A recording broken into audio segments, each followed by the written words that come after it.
नमस्कार, मैं अमित गोदियाल और आप देख रहे हैं उत्तराखंड हलचल। तो उत्तराखंड में दो प्रमुख मुद्दे इस समय चल रहे हैं। एक तो लोकसभा चुनाव है और दूसरा यूसीसी को लेकर जो लोग लगातार बात कर रहे हैं। तो वहीं इस पर चर्चा करने के लिए हमारे साथ पूर्व मुख्यमंत्री हरीश रावत जी हैं, जिनसे जानेंगे कि आखिर लोकसभा चुनाव को लेकर कांग्रेस कितनी तैयार है और जो यूसीसी है और जो मसौदा आज तैयार हुआ है और पुष्कर धामी जो चीफ मिनिस्टर है उन्हें दे दिया गया है। तो ये दो प्रमुख बिंदु पे हम बात करेंगे।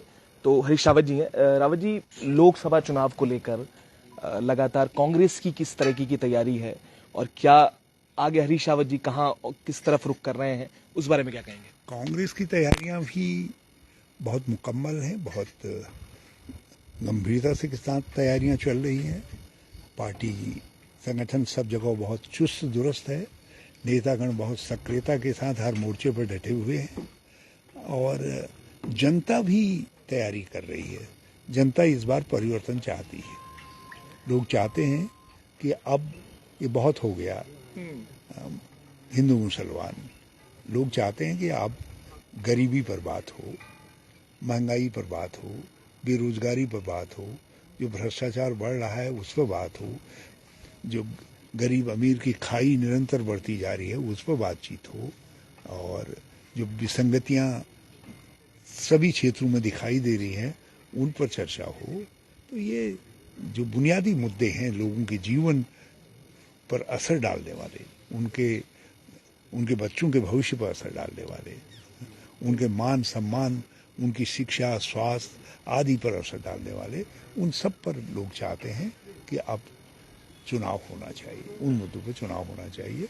और हम एक बहुत कॉम्प्रिहेंसिव घोषणा पत्र लेकर के आएंगे जिसमें हम देश के सामने एक वैकल्पिक एजेंडा रखेंगे। जैसे मोदी जी कह रहे हैं कि 2047 में हम दुनिया की दूसरे नंबर की अर्थव्यवस्था बना देंगे।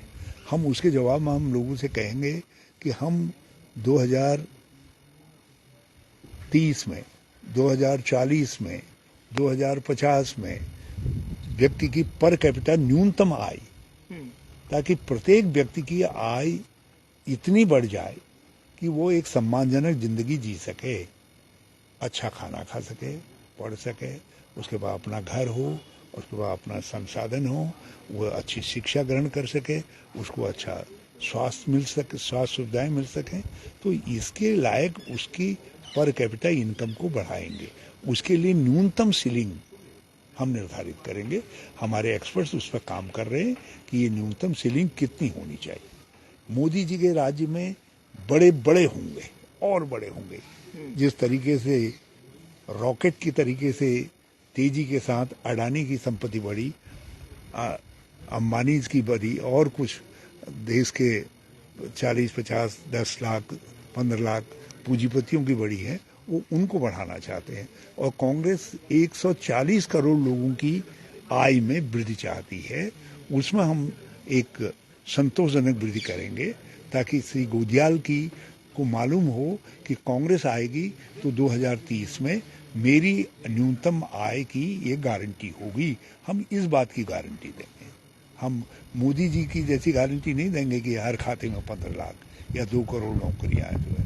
हमारी गारंटी ये होगी कि 2030 में हर व्यक्ति की, हर देश के प्रत्येक परिवार की इतनी न्यूनतम आय होगी। वो होगी। यदि नहीं होगी तो राज्य उसको सप्लीमेंट करेगा। हम राज्य के कोष से उतना पैसा उनके खाते में डालने का काम करेंगे। जो है 2035 में या 37 में या 47 में इतनी होगी। जब हम 100 वर्ष के होंगे भारत के रूप में, तो उस दिन आपको हम गारंटी देंगे कि आपकी इतनी न्यूनतम आय हो। यदि नहीं होगी, हम सत्ता में होंगे तो इतना आपके खाते में डालेंगे। बिल्कुल। रावत जी, पर इस बार का जो चुनाव है, वो जो आप मुद्दे बता रहे हैं, पर कैपिटा इनकम की, न्यूनतम आय की जो बात कर रहे हैं, उसके विपरीत हिंदुत्व वर्सेस जो राम मंदिर की बात हो रही है। लोगों में भी यही है कि जो राम को लाए हैं, अब शायद उन्हें 2024 में फिर से सत्ता में विराजमान करना है। ये बातें पूरी सोसाइटी इसमें चल रही है। बात तो ये है, जो ये नैरेटिव बनाने की कोशिश किया जा रहा है कि श्री नरेंद्र मोदी जी राम को लाए। जो राम निरंकार है, जो इस विश्व के रचयिता है, ये तो भगवान विष्णु जिसके राम अंशावतार थे, ये तो उनका भी अपमान है। वो सृष्टि के रचयिता हैं। राम सृष्टि के रचयिता और रक्षक हैं, मर्यादा स्थापित करने वाले हैं, तो राम को लाने वाला एक व्यक्ति कैसे हो सकता है? आखिर श्री नरेंद्र मोदी एक व्यक्ति तो हैं। और फिर दूसरी बात यह है, राम को यदि राम को के प्रति श्रद्धा का भाव जहां तक है, जिस समय राम जी की मूर्तियां रखी गई उस इमारत में, उस दिन भी कांग्रेस की सरकार थी, पंडित गोविंद वल्लभ पंत मुख्यमंत्री थे।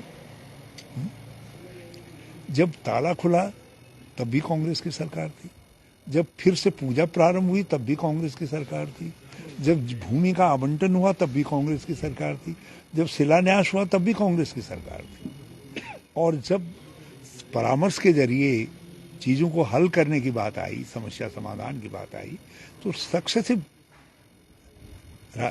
राजीव गांधी जी से लेकर के डॉक्टर मनमोहन सिंह जी तक और अटल बिहारी वाजपेयी जी तक, चंद्रशेखर जी तक, सभी प्रधानमंत्रियों ने समस्या की इसका समाधान करने का प्रयास किया।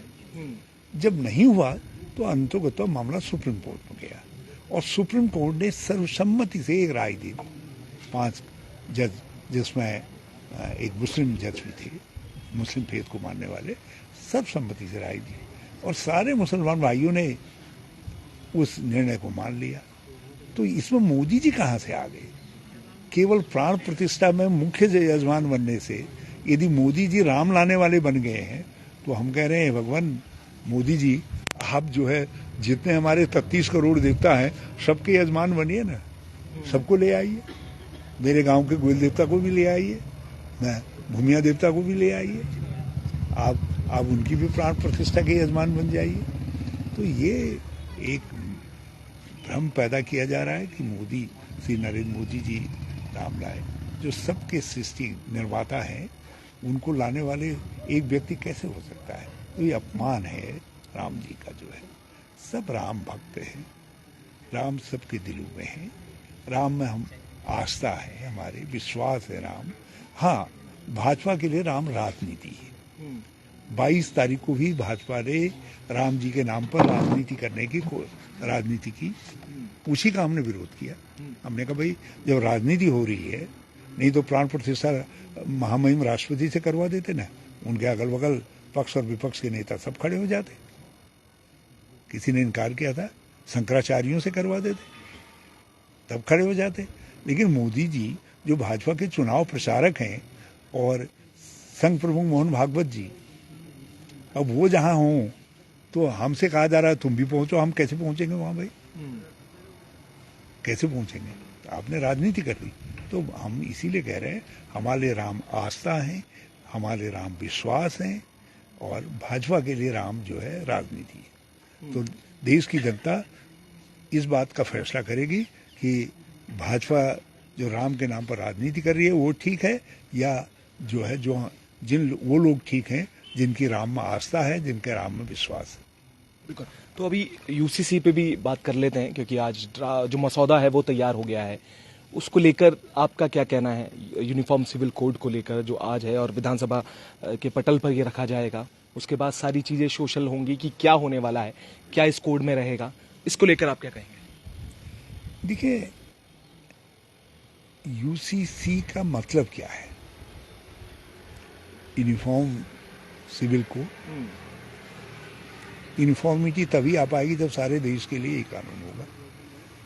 यही हमारे संविधान निर्माताओं ने कहा। Directive principle of state policy में संविधान में बहुत साफ तौर पर कहा गया है कि एक सार्वभौम राय करने के बाद आप ये कानून लेकर के आइए और इसके लिए प्रयास करना होगा, राज्यों सरकारों को प्रयास करना होगा। अब यहाँ ऐसा कानून बनाएगी हमारी विधानसभा जो हमारी सीमाओं से बाहर लागू नहीं होगा, या जो लोग हमारी सीमाओं से बाहर से आएंगे उन पर भी लागू नहीं होगा। तो बहुत सारी ऐसी विसंगतियां पैदा होंगी हमारी विधानसभा द्वारा बनाए गए कानून से, जिससे कॉमन सिविल कोड शब्द का अपमान होगा, यूनिफॉर्मिटी का अपमान होगा, एक रूपता का अपमान होगा। तो ये एक ऐसी एक्सरसाइज है जिसमें केवल हमारा धन व्यय हो रहा है, हमारा समय व्यय हो रहा है। और इसीलिए मैंने प्रारंभ से ही कहा कि यदि भाजपा और केंद्र सरकार गंभीर है तो वो यूनिफॉर्म सिविल कोड लाए और उसके लिए एक केंद्रीय कानून लेकर के आए। पता चला कि जब उनको नॉर्थ ईस्ट से जनजातियों से भारी विरोध का समाचार लगा, जब उनको कई जाति और धर्मों से विरोध का समाचार लगा, जिसमें सिख भाई भी हैं, दूसरे भाई भी हैं, गुरुद्वारा प्रबंधक कमेटी ने विरोध दर्शाया, तो इन्होंने दिल्ली में तो कह दिया नहीं। अब क्योंकि उछाल चुके थे मामले को, तो कोई चाहिए था। हमारे धामी जी जो है, इन्होंने कहा हजूर मैं हाजिर हूँ। तो बेगानी शादी में अब्दुल्ला दीवाना, धामी जी दीवाने हो गए और इन्होंने यूसीसी। अच्छा, इनका भी एक पर्पस सर्व हो रहा था। जिस समय इन्होंने कहा था कि कॉमन सिविल कोड लाएंगे, उस समय इनके पास कोई बताने को था नहीं। तो इन्होंने इसके नाम पर पोलराइजेशन की पॉलिटिक्स की। अब इनको गले पड़ गई। अब इसीलिए बेगानी शादी में अब्दुल्ला दीवाना है और यही कारण है कि आज जो ड्राफ्ट है उसको सार्वजनिक करने की हिम्मत नहीं आ रही है इनको। अब मंत्रिमंडल लेकर के जाएंगे, वो लेकर के आएंगे। अब हम लोग या राज्य की जनता क्या राय देगी जब उनके सामने ड्राफ्ट है ही नहीं। तो हम कह रहे हैं भाई हिम्मत है तो ड्राफ्ट को सार्वजनिक करो, बिल्कुल करो और हम राय देंगे, अपनी बात कहेंगे। इनको लगता है कहीं कानून बनने से पहले इस ड्राफ्ट की धज्जियां न उड़ जाएं, इसमें कानूनी सवाल और इसकी विसंगतियां सामने ना आ जाएं, इसलिए घबराई हुई सरकार जो है इसको छाती पे चिपका करके रखना चाहती है। एक आखिरी सवाल करूंगा रावत जी, ये तो पूरे देश भर की बात हो गई। हरीश रावत जी लगातार हरिद्वार जो लोकसभा है वहां पर एक्टिव है। कभी ये बात करते हुए नजर आते हैं कि उनके बेटे को जरूर टिकट जरूर मिलना चाहिए। तो इसको लेकर हरिद्वार जो लोकसभा है उसको लेकर आपका क्या कहना है? हरीश रावत जी का क्या कहना मैं तो कल भी जा रहा हूँ हरिद्वार, गाँव की तरफ जा रहा हूँ। हरिद्वार से मेरा संबंध अटूट बना रहेगा। 2000 में जब मैंने हरिद्वार में काम करना शुरू किया था, तब से निरंतर हरिद्वार के साथ मेरा जो आत्मीय संबंध है वो बना हुआ है। मेरे बेटू ने भी उसमें मेरी मदद की है, परिवार ने मदद की है, बिना परिवार की मदद के नहीं हो सकता। मेरी इच्छा है कि मेरे बेटे को अवसर मिले। और यदि, लेकिन इसमें 2 राइडर हैं जी। एक राइडर तो यह है कि हरिद्वार के मेरे संगी साथी सहयोगी कि उनकी राय जब तक नहीं होगी बेटे को, वो उनका आशीर्वाद ग्रहण नहीं कर लेगा, तब तक लड़ाने का कोई सवाल ही पैदा नहीं होता। वो है, वही तो ताकत है हमारी। तो उनसे राय परामर्श लेंगे, उनकी आज्ञा लेंगे और वो कहेंगे कोई नहीं, हम ही में से फला आदमी को हम तैयार कर लेते हैं, तो हमें कोई दिक्कत नहीं। हम तो चाहते हैं कि हम वहाँ काम अपने लिए नहीं कर रहे हैं, हम कांग्रेस के लिए कर रहे हैं, हरिद्वार के लिए काम कर रहे हैं। अब रहा दूसरा राइडर है पार्टी की भी तो अनुमति होनी चाहिए। तो हमारा जो चतुर्भुज नेतृत्व है, जिसमें श्री गणेश गोदियाल, श्री करण मेहरा, श्री प्रीतम सिंह और यशपाल आर्य जी हैं, जब तक उनकी अनुमति नहीं होगी, उनकी सहमति नहीं होगी, तो किसी को उम्मीदवार बनने का कोई सवाल ही पैदा नहीं होता। हरीश रावत उनके बेटे हो। लगातार हरक सिंह रावत जी भी ताल ठोकते हैं हरिद्वार से, उनमें भी आप कटाक्ष करते हुए नजर आते हैं, कहीं सोशल मीडिया में आपने ये लिखा है। वहां पर भी ये लगता है कि ये कमजोर होती हुई आती है या कांग्रेस को इसका डैमेज होता है, इस पे कोई कटाक्ष नहीं, कुछ नहीं। मैंने तो सिंपल सी बात कही है। मैंने कहा भाई 2016 में आज जो कांग्रेस की ये स्थिति आई है, उसमें जो है उस समय जो लोग छोड़ करके गए, जिन्हें सरकार तोड़ी, भाजपा का दामन थामा, वो लोग जिम्मेदार थे। उनमें जो प्रमुख एक्टर हैं, उनमें से एक व्यक्ति लौट करके आ गए कांग्रेस में, उनका स्वागत है। लेकिन एक चुनाव तो कम से कम वो कांग्रेस को जिताए ना। कांग्रेस से लेंगे ही लेंगे, कांग्रेस को देंगे कुछ नहीं। तो एक चुनाव ये लोकसभा के चुनाव में एक लोकसभा क्षेत्र में काम करें, कांग्रेस को जिताने के लिए प्रयास करें। अगली बार हम उनके पक्ष में, हम विरोध में नहीं हैं, हम अगली बार उनके पक्ष में। तो इस बार पक्ष में है या विपक्ष में, ये बड़ा सवाल आपने कर दिया। अगली बार नहीं, मैंने कहा ना कि जो है एक बार वो कांग्रेस को जिताने के लिए काम कर दें। भाई हराने के लिए तो 2 बार हार गई, 3 बार हार गई कांग्रेस। तो आपने पार्टी में इतनी बड़ी चूट पैदा कर दी। तो एक बार कम से कम जिताने के लिए काम ही कर दो। जीतना आना तो जो कुछ होगा वो जनता की भावना पर होगा, लेकिन एक बार उसके लिए काम तो कर दो। जब काम करेंगे तो अगली बार आप देखिएगा हम उनके साथ खड़े होंगे। ठीक है, तो बहुत शुक्रिया रावत जी आपका समय देने के लिए, क्योंकि यूसीसी और जो आने वाले चुनाव हैं तो हरिद्वार को लेकर भी साफ तौर पर रावत जी ने कह दिया है कि इस बार हरक सिंह रावत जी जो लगातार ताल ठोकते हुए नजर आते हैं हरिद्वार लोकसभा से, वो इस बार पार्टी के लिए काम करें। उसके बाद अगली जो टर्म होगा उसमें रावत जी उनके साथ खड़े मिलेंगे। तो ये अब देखना होगा कि लोकसभा में क्या रुझान लोगों का रहता है और जो मुद्दे रावत जी ने बताए हैं उस पर लोग सोचते हैं, या हिंदुत्व का जो मुद्दा इस समय चल रहा है, राम मंदिर का जो चल रहा है, उसको लेकर वोट जो है पब्लिक करेगी। तो हम भी लगातार जुड़े रहेंगे, ऐसे ही आपको बताते रहेंगे। तब तक ऐसे ही जुड़े रहिएगा और देखते रहिएगा उत्तराखंड हलचल।